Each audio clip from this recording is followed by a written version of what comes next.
Good day. Today on Wheels on One, we've got something a bit different, very special though. Although small, it's very fast and still has an engine, but no wheels.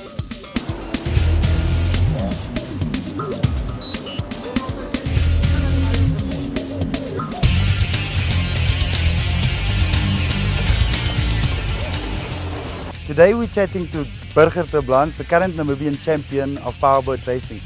Burger, tell us more about the sport code itself. Powerboat racing consists of a couple of disciplines, one being circuit racing, flatwater circuit racing, which we do in the dams of Windhoek or Namibia.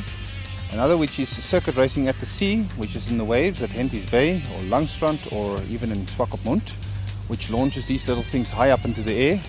And then there are long haul races, which is a long distance which you cover to actually determine how fit the pilots are, how good your setup is for a longer period in time. Almost like a mini Dakar, if I can call it like that. Burger, the setup of any motorized sport is very important, so show us some of your specs. In the sport we basically use two motors. We use the Yamaha, it's a 750cc, 50 horsepower motor, or the Tohatsu motor.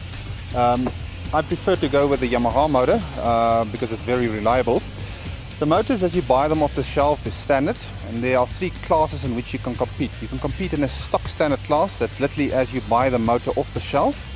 Then you can compete in what we call the blueprint class. One is a blueprint motor. All that is old here is the outside of the motor. All on the inside has been blueprinted. Blueprint is modifying it to a certain degree or certain extent to basically also control the costs, that the costs are not out of control. And then the third class, which is not raced in Namibia, I think will be starting soon, is called the modified class. In the super modified class, you're basically allowed to do anything on the motors. You're allowed to race F-gas in them, but it gets very, very expensive once you start doing that.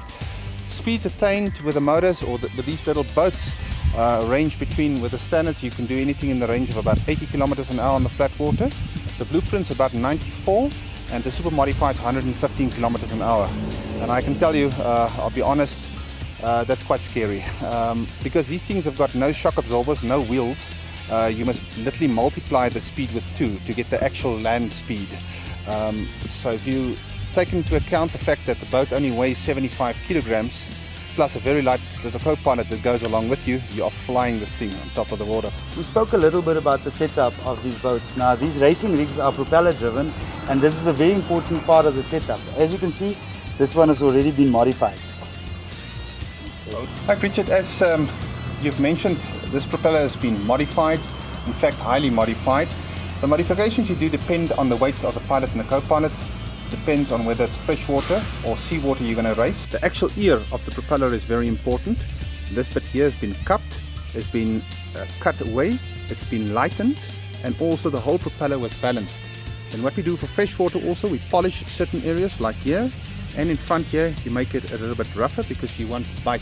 Right, the pitch of the propeller you use is also very important. When it's a circuit race, you normally use a 14 or a 15 pitch propeller. It's like a second or a third gear on your car. And for long hauls, depending on the petrol that you carry, the amount of petrol, you go up to 16.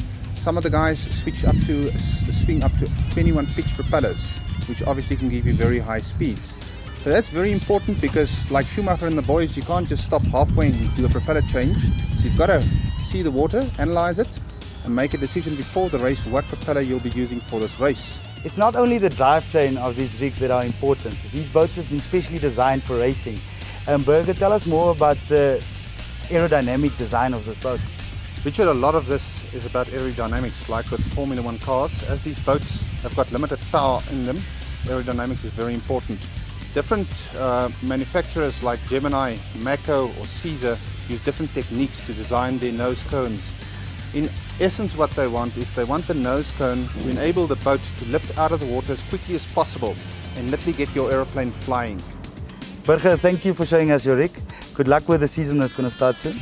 Thank you very much for visiting, and you're always welcome. And thank you for watching Wheels on One. This time without wheels, I'm Richard Slamet.